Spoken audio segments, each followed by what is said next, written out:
today, what we are going to be talking about, as Karina said, is assessment and screening, and kind of thinking about trauma, risk, and resilience all together, and but from a very ecological, contextual point of view. So I'm going to do a short poll. I want to get some, find out, I know there's a lot of people out there in different fields, so I want to get an idea of kind of your comfort level with assessment and screener, where you sit in that world based on your role. We're going to define assessment and screening very briefly, and then kind of just do some overview about what it means to be ecological, developmental, and trauma informed. What are those guiding principles? And I'll give you some lessons and some little insight into the NEST tool. So if we can get up the poll, these are going to be the questions coming your way. But if we can launch the poll, we can see these 3 questions. So how does that happen?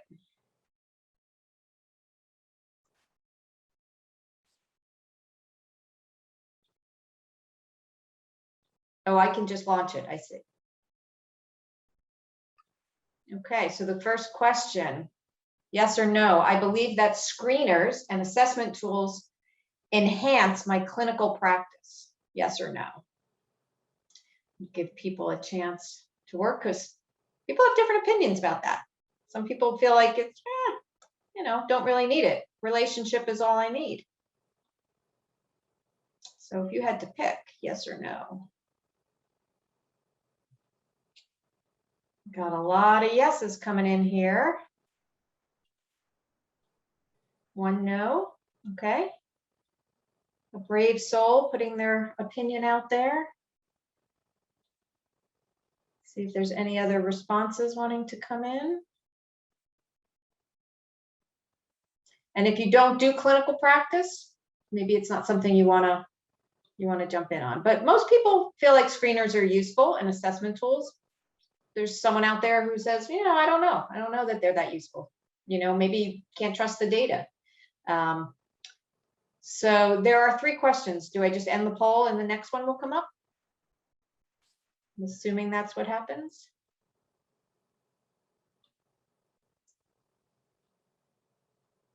Okay, that was the results. So then, okay.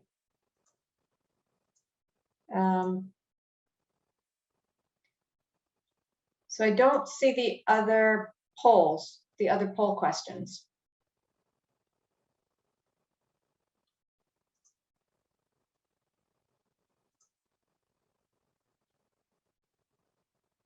Okay, so that's the same one. So we're going to end that. So it should give you a drop down with questions. I don't see a drop down with questions. So I don't want to waste a lot of time doing this, so people can use the chat. Since I only see 1 question here. So I'm going to end that. So feel free to put into the chat, how comfortable are you using standardized measures in your work with kids and families? And if you're not working with kids and families, you're working with adults, that's fine. But are you comfortable using these standardized type of assessment tools? Very comfortable, A. B, somewhat comfortable, C, a little comfortable, D, not at all comfortable. I think it takes away from the relationship or feels too rigid. So we got a lot of A's and B's are coming through here, depending on the tool. But we look like we have a lot of people who feel somewhat comfortable here. Okay, so that's good to know. It's good to know whether people are comfortable or not with them. That's good to know. And then the last question, how many of you routinely use screening tools in your work with children or families or the people that you work with? Routinely, I actually, not only am I comfortable with them, but I actually use them in my daily kind of work. A, all the time, B, often, C, sometimes, D, rarely, E, actually never. So we have a lot of people using tools and screeners. Okay, so this is a preaching to the choir, but a lot of great people out there using standardized measures there. Assessment versus screeners. So I see that, yes. someone's in grad school now, you will use them later. Maybe a lot of people don't use them. And we learn about them, but we actually never use them. And there's a difference between assessment and screening. So I want to kind of jump into that a little bit.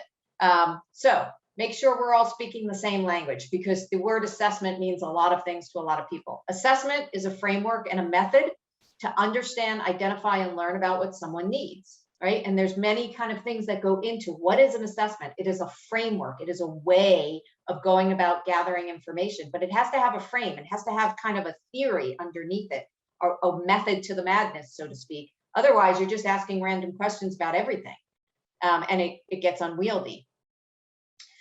So what is an assessment? It should be evidence-based. It should look at strengths and assets, not just look for problems. Then it should identify needs and particular problem areas or risks. And then it should be used to guide next steps. There's too many people I see that do these beautiful comprehensive assessments, and then it's in the drawer and it's never used again. And 6 months go by and you kind of aren't referring back to what you learned in the assessment. The assessment should be guiding what you're doing. And then an assessment is also an ongoing process. It's never a one-time thing. You do an assessment at a point in time, but people change. And so there's kind of a process where there's maybe a formal reassessment at 6 months or a year, depending on the kind of work you do. Or you're just using it, but recognizing, okay, this has changed, this is updated, there's been some change in progress. You're always referring back to what your initial baseline is. So it's a process. And a process means that it also is in a relationship. An assessment is not just fill out this screener and then it goes in the drawer. An assessment, it has to be done in the context of relationship. And if you don't have the trusting relationship, the data you get is not going to be as valid. People aren't going to tell you all kinds of stuff if they don't feel safe with you. And for trauma and people working with trauma survivors, that relationship is key if you want to get an assessment that is accurate. Because if you're trying to really ask a lot of tough questions without the relationship underneath it and the sense of safety and trust, it's really not going to work. It also has to be very person-centered, right? It has to be done at their pace, what works for them, and thinking about language that fits their experience, in terms of inclusive language, gender neutral language, whatever that may be. But it has to be person-centered as well, in terms of really making sure from a trauma-informed perspective that we are doing things at the pace that is not at our pace as professionals with our deadlines, but really is about what works for the person. If you're working with kids and families, family focused is essential, which means that it has to include all members. You're working with the parent, so you get a sense of their functioning, but you have to understand what the functioning is around everyone else. The formal definition of a family-centered assessment approach, and I have designed these family-centered assessments for programs that I work with, and then we start using them in their program, is that there's sections about parenting function, there's sections about child function, and each section has very particular areas. Parenting has to do with all kinds of things like self-sufficiency, work, employment, but also mental health and trauma symptoms, and we'll talk about that in a second. But child has to do with their developmental status as well as their education and what kind of things they've been exposed to. Knowing the whole picture is really important, even if you're working with the individual. And that takes time. I'm not going to joke about that. It absolutely takes time. I don't see assessment as something that happens in a one-shot deal. It is often something that happens over time at the pace that is right. And you prioritize what you kind of need to get up front. We need to realize what assessment is not. And I'm kind of hinting at that in terms of going at the pace of the the family, excuse me. An assessment that is resource-driven or provider-driven is really not an assessment of the family. It's basically us gathering a bunch of information that we need to fill out our forms. Resource-driven meaning I only have a certain amount of time, I only have a certain amount of resources to do this, so I have truncated my assessment form to be 10 questions instead of the full 30 questions that I need to ask because I don't have the resources to do more. Now, that may be a reality and something you're doing because you have to, but we have to, at least as a field, acknowledge the fact that that's a pretty resource-driven assessment process. The theory behind the assessment is not about gathering an ecological comprehensive approach. The theory behind it is get basically what you can get in the time you have with the resources you have. That may be reality, but that's not really a great assessment. And provider driven is when we ask questions that we want to know, but not really opening it up to what is important to the person there. So we're gathering data for our own means, often a funder. A lot of people will say, I'm asking this for the funder, but it doesn't really help us working together. Being one-sided. An assessment is not devoid of provider bias. We bring our biases into the process. And we have to acknowledge that we're human beings and we have biases, and those biases can guide the way we use our assessment. So if we don't have a framework set up that keeps us on track in the domains that we want to talk about, the kind of questions that we want, based on our comfort level with certain things, we're more apt to ask certain questions than not.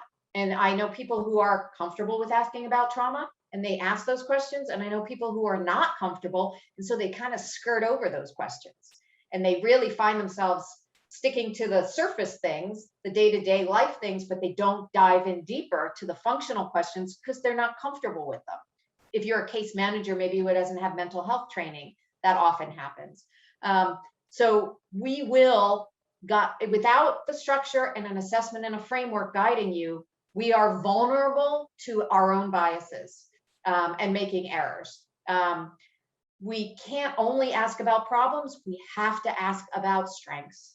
That is the risk resilience. We look for the risk, but we look for the strengths, because risk and resilience is a dance. It's a dynamic dance, and it's not one and one risk, one resilient factor, great. No, we got to look for all the different things, because I want to, in my service plan, build the protective factors to try and mitigate the risks. How can you do that? Well, if you don't know what protective factors they have, you don't know where to build. You don't know where the holes are. And maybe they have a lot and they're actually doing pretty well despite all the risks in their life because they have all these protective factors. Great. I'm going to celebrate that, but I'm also going to figure out how to bolster that. It's not paper and pencil, it's relational. You have to be present, you have to be emotionally available, you have to listen, you have to use active listening, all of that stuff. And it has to be based in evidence. The questions that we ask are based on the science. The trauma questions we ask are based on the science of what are the important things to know about trauma in an assessment process. What about development? What are the risk factors? What are the most protective factors? The science tells us and guides us which questions to ask, and then we can tweak it to our population. So we've got this general framework about what an assessment is. Then we also want to know the difference between an assessment and a screening tool, which it sounds like as an audience, you've used a lot of. So, we can kind of go through this, but we've said assessment is a process, it's in depth, it occurs over time. You're using lots of data from multiple sources to get a sense of what's going on. A screening tool and a screener is very different. It's a snapshot of a point in time, and it's generally used to identify risk. You categorize people with a screener. Oh, this person's in the low risk category, this person's in the high risk category. So it gives you a sense of like where someone might be and helps you identify who might need further assessment or evaluation. And so the purpose of a screener is to be quick, it's short. It's appropriate to identify a lot of different kind of particular issues. There are trauma screeners and depression screeners, substance use screeners, there's all kinds of screeners. They should be validated screeners. Otherwise, it's just a nice set of questions. But if you're using a validated screening tool for your population, you can really quite accurately get a good sense of where someone falls and whether they need more targeted services beyond what you can provide. That means you can increase the accuracy of what you can do. And the likelihood of the outcome could be much better. Both have to be delivered in a trusting relationship to be valid. And with a screening tool, there is a standard protocol to make it valid and reliable. So you got to follow the directions and you got to read the questions the way they are written, not kind of go rogue and start saying the question or interpreting it differently. That's often hard for people to kind of just say it the way it is, because that's how the tool was validated. And that's the purpose of it. People get that and they do it pretty easily, but you have to get comfortable doing that. So I like this quote. about Cynthia Bisman. It's from an old text about assessing children. But it's the assessment that determines the nature of the participant's current situation at a particular point in time. Yet, without a clear framework for thinking about and engaging in the process of assessment, the products will be flawed and either useless or harmful to the participant. If you don't have a clear frame and way of doing it, and that you have a method that you follow that is based in research and science and an understanding clinically of the ways to go about things, then it's very likely you're going to have a lot of errors. Kind of the garbage in, garbage out idea that if I don't do things right in the beginning, then what comes out at the end might not actually be accurate. So we really want to have a good framework. So what is a good framework to have? Well, certainly having a risk and resilience framework and an ecological framework in order to put people in context. So very, very briefly, one thing to think about is a framework that is called a population-based risk framework. So the first thing you do is you look at the population that you're working with, and you get a sense from the research, from the literature base, what in the population level, not individual, what in the population are the risk factors and universal needs. Universal. That doesn't mean everyone has them. It means it's the highest likelihood. What are the highest likely risks in this particular population? Because then, you know, those are things you should kind of keep an eye out for. And then you can kind of balance that with what resilience and protective factors they have. So your first thing is to look at the population. And that starts to help me guide, how do I set up this assessment? And I'll show you with the NEST, which is a tool for families experiencing homelessness. It's built on the population risk framework, that these are the known risk factors in that population for kids and adults, kids and parents. So based on that, we're then able to build an assessment tool that has very specific questions geared to looking at the highest known risk factors. And then we look at assessing the individual in context. So we have this population frame, and then we take that individual and we say, let's see how that individual is doing. And we think about that individual ecologically, developmentally, and in a trauma-informed way. So we want to understand how they're doing, functional, where are they at in their span of human development? Are they on track? Are they functioning okay? If they're a child, it might be child developmental factors. If they're adult, you know, developmentally, are they functioning okay? Where are they at in their mental health, in their overall developmental kind of course of life? But where do they fit in that? And I don't know if anyone has ever heard of Kamara Phyllis Jones, her 2009 article about a cliff analogy. I always steal this little kind of thing, but she has this great article about the cliff analogy that people kind of develop in a context. And depending on what your context is, you basically could be more or less at risk for going over the cliff. And so if people who have a lot of resources in the three areas, your individual resources, your social determinants of health, which is your family, your neighborhood, place you live, the kind of area, the social determinants that kind of guide which way your health might go.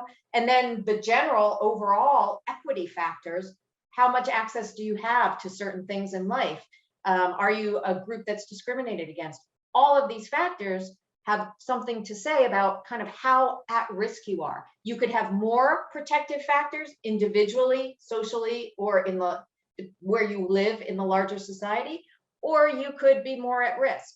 So if you think about how people develop in context in these very large nested systems of people inside families, inside neighborhoods, inside communities, inside a culture and society, then we have to think about, we have to assess people at all levels, because we need to understand where are the risk factors and where are the protective factors at each level, because individuals can have individual risk factors and individual protective factors. I might have strong cognitive skills, but I might have an individual vulnerability to an anxiety disorder because that's in my genetic history. There's individual and risk and protective factors. The family, the same thing, and your ecology.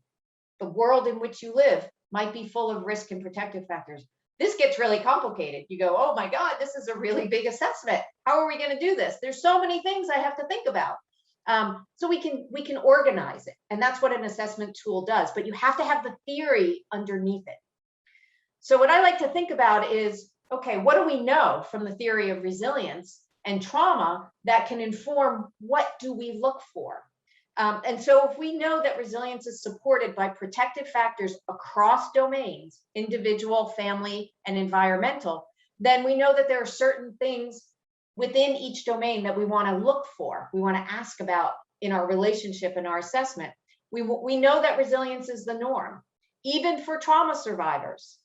Resilience is the normative outcome. So we can't assume that everyone's walking around with high-level PTSD. That's not accurate. So we need to look at, where is someone in relation to maybe their trauma history, and are they having a resilient course following the trauma, or are they having a more delayed course or a chronic course? We know that resilience is not about willpower. It's not about your character. It's a set of skills that you learn in relationship. So those skills have to do with problem solving and being able to adapt to situations, and you learn that in supportive families and relationships and good schools with good teachers. So we can look at, hey, does this kid have these set of skills, and do they have families and school systems and people in their life that are teaching them and helping them develop those skills? Those are signs of resilience. If they don't, they're signs of risk. If they do, they're signs of resilience.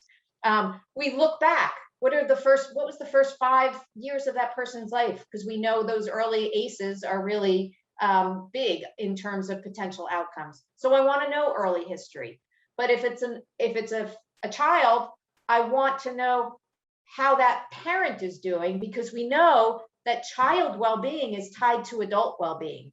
It's two generational. How the kid is doing is tied to how the adult is doing. And actually, how the adult is doing is tied to how the kid is doing. Kind of a two-way street there.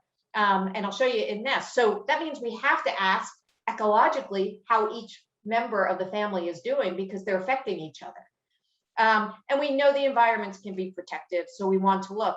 So these are a list of all different kinds of things you could ask about or look for and try to assess as you're working with someone at the child or individual level. All these kind of things. Do people feel belong? Do they have a sense of self-worth? Do they have good problem-solving skills? Do they have a trauma history? Do they have treatment for those things? How are they functioning individually? How are they functioning? How is the family functioning? Is there good attachment systems? Are the parents functioning well? Is the home a safe home and a stable home? Do they have a home? Are they bouncing around? Right? What's the system there? And then environmentally, looking across the board at, do they have good neighbors? Do they have access to play spaces? Do they have safe communities? And are the programs that they are part of, if you're in a shelter or a school system, responsive to trauma? Are they working in toxic environments, or are they living and working in environments that are responsive and understanding and trauma informed or trauma sensitive? Because that's going to have an impact. So we're looking across the board at all of these factors. Then we have to kind of think about kind of a comprehensive approach. So we've said trauma informed, family centered, developmental, and ecological. Lots of resilience factors to look at, multiple levels, lots of risk factors to look for, and then we can use some standard tools to try and identify some of those things pretty quickly based on what we know is in the population. So we want all three of these things to guide the way we do the work. If I'm creating an assessment form, then I'm going to create it with questions that kind of tap all these different areas that we've kind of identified, and streamline the questions, but they're going to be carefully chosen to tap areas of risk and areas of resilience. Is there a social support section on your assessment to really tap what level of social support kids and parents are getting? That's a great protective factor that most people don't always ask about those questions. Is there a functional section? All of that kind of stuff. If you're doing trauma informed, there's a couple of key things to think about. What you ask about and how you ask about it. That's the two big things, right? why you would ask is because there's a concern that someone has been exposed to trauma, and so you want to do a very trauma-informed assessment. So you need to ask about two things: exposure and impact. Because trauma is not just about whether you've experienced a trauma, it's about how it's impacted you. And there's much variability in the impact, as you've probably been learning about all day long. Not everyone has the same impact. Most of us experience a trauma. Kilpatrick will say 90% of us experience one trauma in our lifetime, but the rates of PTSD are somewhere between 8 and 12%. Very, very different. So resilience being the outcome, we have to ask about exposure, knowing exposure could be a risk factor, but then we have to assess impact with much more functional questions. Experiencing these symptoms, experiencing these, do you have trouble with this? That's functional assessment. That's more clinical behavioral health to identify impact. If you only do one or the other, you've got half the story. Just asking the question on an assessment, and I see this all the time. Have you ever experienced a trauma in your lifetime? Yes or no? Well, most people will check no because it's not set up in a yes/no question is it's not very open-ended. It's a closed down question. Or do you have a mental health problem? Yes or no? People don't really answer that question very accurately. But if that's all you ask, you don't really have any idea what that means in someone's life. And then you're asking for these risk and protective factors at all three levels. So after I know what the impact is, then I want to go, okay, do they have risk factors? Do they live in an unsafe neighborhood? Do they have safe support systems in their life? Do they live in a family where there's a lot of fighting going on? Or do they feel like they have a secure attachment? Do they feel, like they can go to someone? Do they have a good support system? So I can easily say, here's the big trauma question. Here's the impact questions. And then I want to see what level of risk and resilience do they have relative to this trauma, which might be all the different things in the family, in the environment, and how they're doing related to risk or resilience.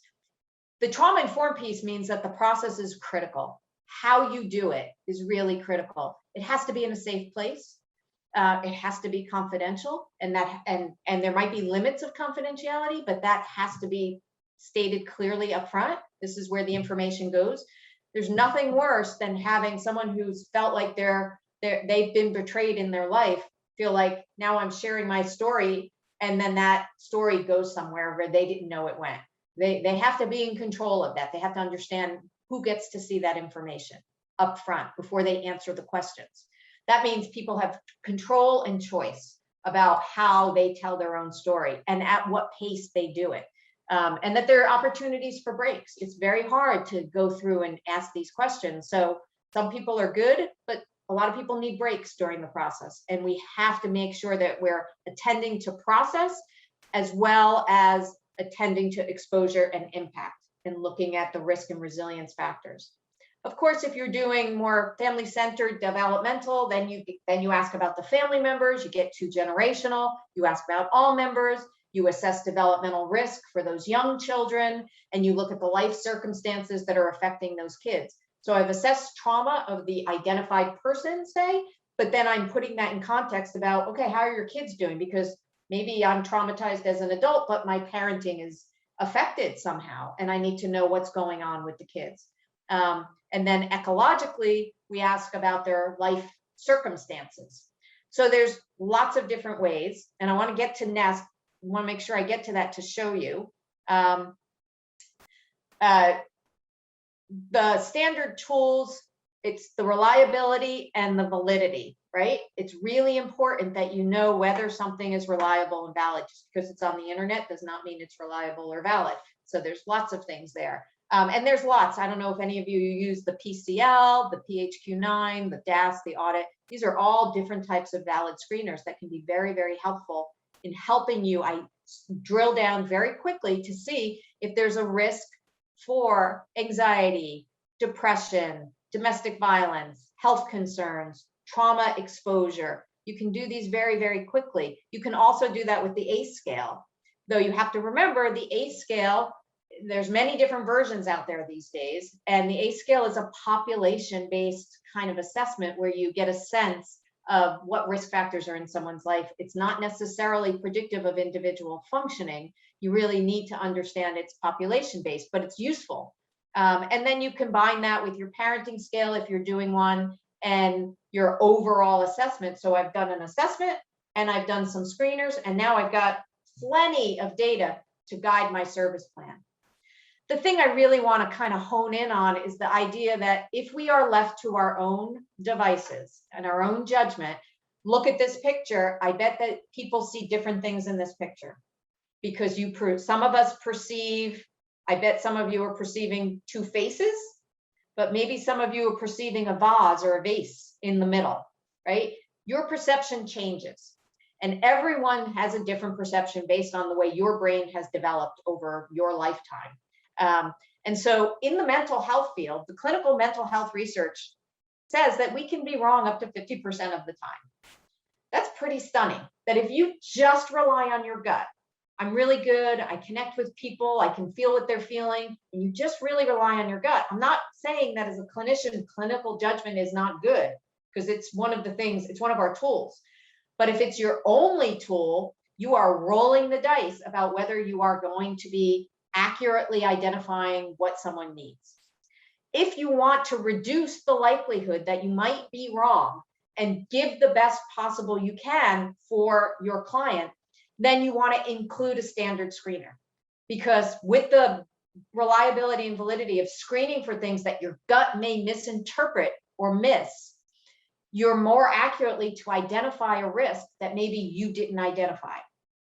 And you're likely to reduce the sense that we might be bringing in some bias in what we see and how we perceive things, which ultimately means we can make better informed decisions and target what we have as very precious resources much more effectively, because we're not just kind of doing everything, but we're really targeting in on what are the main highest risk factors that we want to lessen. Now, I know you're thinking, oh my God, this is a lot of stuff. How could you possibly put all this stuff together? So I want to show you just a few things from NEST and the tool, because this is the theory and the science that we used and got a grant, an NIH grant, to develop this screening tool, which was specifically called, it's a neurodevelopmental ecological screening tool. And it's specifically made to screen children who are experiencing homelessness and high poverty for developmental risk. And it was made to be administered by anyone, right? It's not just a clinician who gets to do this, but a paraprofessional, a teacher, childcare worker, a Head Start worker, anyone who's working with kids and families who are in this high risk population group, you can use this tool. It takes 15 minutes to screen. It's an online web-based tool. And we identified in the literature base 4 critical needs of this population. So remember I said, you got to first do the population risk framework. So we went and did that and said, in this population, the biggest needs are that kids have a very high rate of developmental delay as compared to non-homeless, high poverty children. So the kids who are homeless in particular have 2 to 4 times the rate of a developmental delay. So that's the child risk, is that there's a lot of developmental delay that's possible. We got to identify the kids who are at risk. Otherwise, they're going to fall through the cracks until they get to 3rd grade. Then we said, okay, what about the risk factors in their next level, their family? The next level is parents, and in particular, the mothers, who there are extremely high rates of maternal depression and higher than normal rates of PTSD. In that population, there's high exposure to trauma. There's 5 times the rate of maternal depression, and there's about 3 times the rate of PTSD than the general population of women. So those are known risk factors: depression, PTSD, developmental issues for the kids. We got to screen for these functional things. Okay, great. These families with these particular risk factors are living in what type of environment? Well, they're living in environments with high rates of food insecurity, lots of moving around, housing instability, lack of healthcare access, lead poisoning, and also there's a lot of issues of disproportionality for children of color being overrepresented in the system. So there's issues of race. So we know there's lots of issues here. And then we know that where the system is, that these families are receiving services, oftentimes there's not a lot of clinicians running around. there's not a lot of time and money for training, and they certainly don't have time to do these long assessments. They need a screening tool that can quickly identify kids. So we took all these different things that we want to know about, what their history is, their safety needs, their demographics, their education, employment, how the parent's functioning, how the child. We have an assessment tool that asks about all of these domains. And then we throw in some screeners. And NEST became, instead of doing all the screeners, now we have NEST that does it in one shot, because it's the only ecological screening tool that I've seen in our research. What's unique about NEST is it does it all at once. So what you see is that we have 3 domains. The child domain, which is called neurodevelopmental. So we screen for the child individual functional issues. How is their motor skills? How is their executive function skills? How is their functional communication skills? How are their social emotional type skills? And we have a series of questions that parents answer to get a screening of are kids at risk in any of these particular functional areas. Now, if you just stop there, you'd have a pretty good screen of how the child's doing, but you wouldn't know anything about the child's context and what factors might be affecting that child. So then you have to ask questions about the caregiver. And because we know from the population that depression and trauma and parenting are 3 big issues, we ask about depression, we ask about PTSD symptoms, and we do a short parenting screen, because parenting is either going to be a risk factor or a resilience factor. Right?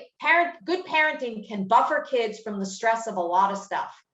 And these 3 things, see how they're starred, there are existing measures out there, the PHQ-9, the PCL, the Arnold Parenting Scale. We just embedded them into this tool. So now it's part of the tool are these valid screeners. And then we looked at the environment.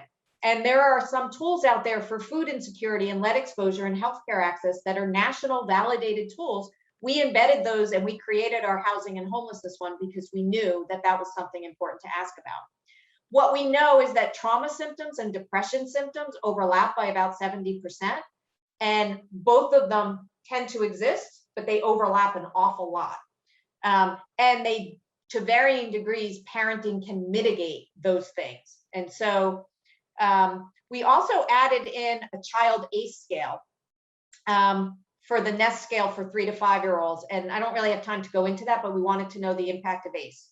So very quickly, I'm just going to show you that, see anything in red here?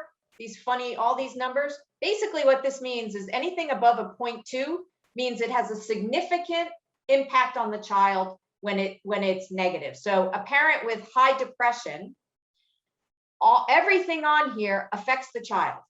Depression in the parent, because they're all negative numbers, depression, PTSD symptoms, and negative parenting all negatively affect the child when you have them. But the things in red are the places where it affects the child the most. So depression in a parent affects the child most in their adaptability, their attention, their social skills, and their emotional regulation. The same is true for trauma symptoms and parenting, right? There's a lot of overlap. The kids' executive functions and social emotional regulation are being affected negatively when a parent's depression and trauma is untreated, and that's affecting their parenting. What you notice here is that the trauma numbers are below 0.2 compared to these. That means depression has a much bigger impact than PTSD. Just because someone has a trauma history and PTSD does not mean that it's negatively impacting, usually because they have a different course. This is from George Bonono's article, but if this is your trauma, most people are resilient. Some people have a bump when they first have a trauma and then they recover. Other people kind of get a delayed reaction, and other people have a chronic reaction.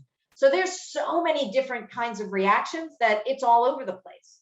And the big story here is that it's parenting that seems to buffer people, how you parent. And when people are depressed, their parenting gets really off if their depression isn't treated. But when someone's been through trauma, sometimes people rise to the occasion and parent quite well to overcome the way they were parented. And so parenting can go either way. So you can't just look at someone and say, oh, they have a trauma history, oh, they have PTSD. That means they're really not doing well with their kid. Actually, they might if they have their parenting down, they might be doing okay. I know we're running short on time, so I want to skip ahead a little bit. One thing I will show you is that housing instability has a big effect on how kids are doing. The more kids move, it's like adding an extra half of an ace to their score.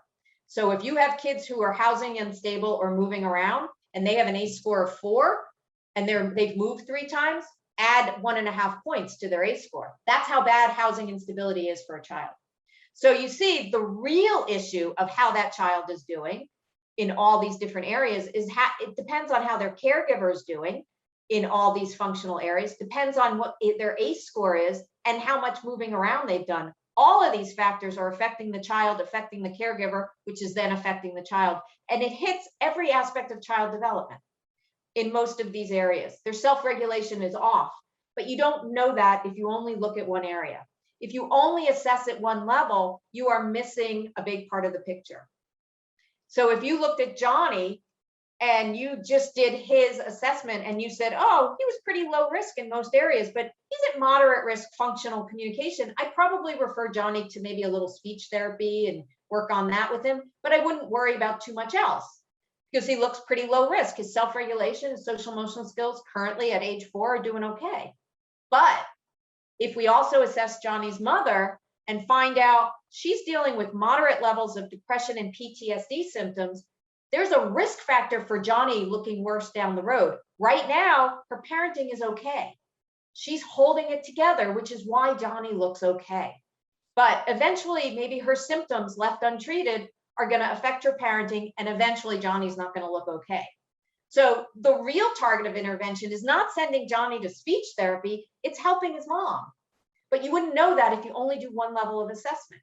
And then, of course, you can look at the environment and see what other supports do they need. Mostly they need stable housing and food. So you can do all the speech work you want with Johnny, but if you don't address these other factors, things aren't going to work out so well for Johnny, right? So resilience in parenting in the face of trauma, the child's doing okay, but that's only for now. Eventually, things start to fray. So my final thought for you as we're wrapping up is that evidence has shown us that the most effective interventions target risk and protective factors across system levels. We know risk factors in trauma and protective factors in trauma. We have to ask about them specifically with a method. We need to use a strength-based perspective that recognizes the person in context, how a person is functioning in context, and then provide opportunity for trying to use a range of strategies so that my treatment plan is really not just one level, but it's multiple levels combined. I know that was really fast. I'm happy to take questions if there's still time. There is plenty of time. Dr. DeCandia, thank you so much. What a wealth of information, and thank you for sharing the research with us. I know that I'm going to be rethinking my assessments and incorporating a lot more of the resilience piece and looking at that. Does anyone have any questions? You can go ahead and put them in the Q&A and we could take some time. And I also have my my email address is there and my website in case people are looking for a little more time or more information, or we just don't have time now for questions. I'm happy to respond back channel. You know, I can start actually. I have a question, you know, just as a school psychologist, you know, it's a little bit controversial doing, you know, looking at parents' trauma and, you know, parenting and that kind of a thing, when there's not maybe mental health supports or services in place for families, because oftentimes, at least in California, our school psychologists are not able to do mental health services a lot of the time. So we're often doing, you know, assessment and then referring out. You know, what are your thoughts on that? You know, kind of bringing the parenting piece and, you know, talking about parental trauma history and those risk factors into like a school-based assessment. Yeah, I think a school-based assessment, it's a tricky question. You know, what's appropriate to be asking in a school, and how far do you go into the family system? Certainly in my practice, doing neuropsych assessments, I assess the kid, but I'm also doing a clinical assessment of what's going on in the family, what's going on for you. And I have at times given some parenting scales to parents when I think their parenting is relevant to what's going on with the child. I don't do it all the time, so it's kind of a pick and choose in terms of what's most relevant. Again, there's some clinical judgment involved in that. I think the same is probably true in the school setting, where it's really your role is much more about the child's kind of performance in the school. So it might be out of your purview. That doesn't mean that you don't have a conversation with the parent and get background history as much as you can. I think there's an added question there about, well, do we ask about things that we don't have to offer? And that's a big issue, certainly in the homeless field, where the policy I've literally seen is, don't ask if you can't provide it. I have a real problem with that because I don't understand. That's a resource-driven approach to me. And I don't understand how we're going to know what people need if we don't ask. I feel like they're two separate problems and we're trying to solve one problem. We don't have enough resources. With the other problem, we'll just don't ask about it.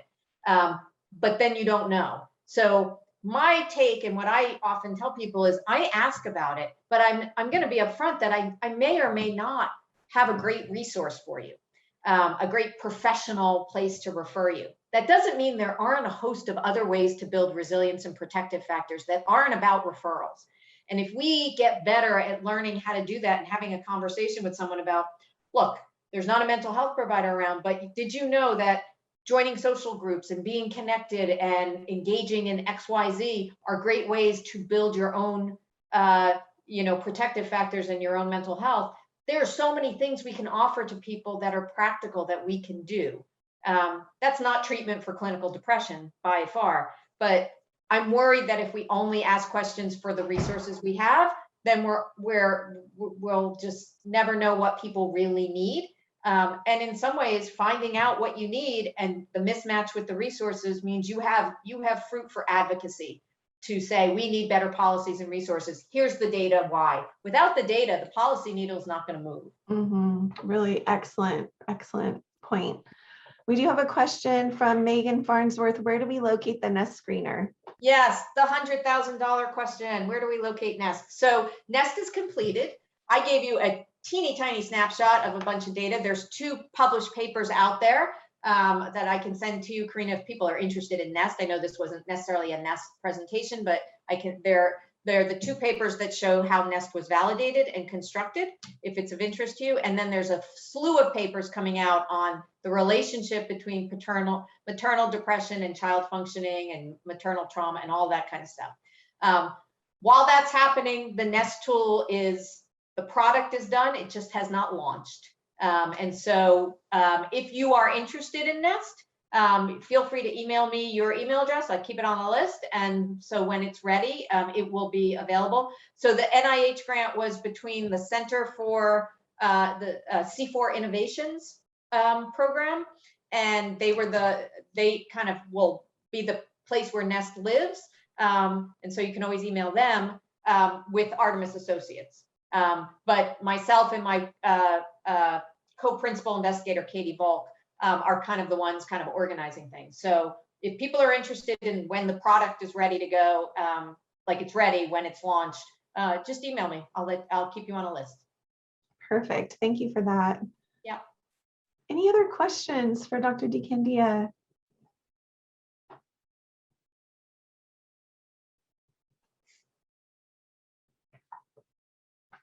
All right. Well, I think we'll wrap up. I know you're on the East Coast, so it's probably about dinner time for you. Yeah, it is. Thank you so much for your time, Dr. DeCandia. We really appreciate you sharing with us. And so don't forget to complete your post survey before you leave today. And thank you all for being a part of Resilience Rising today.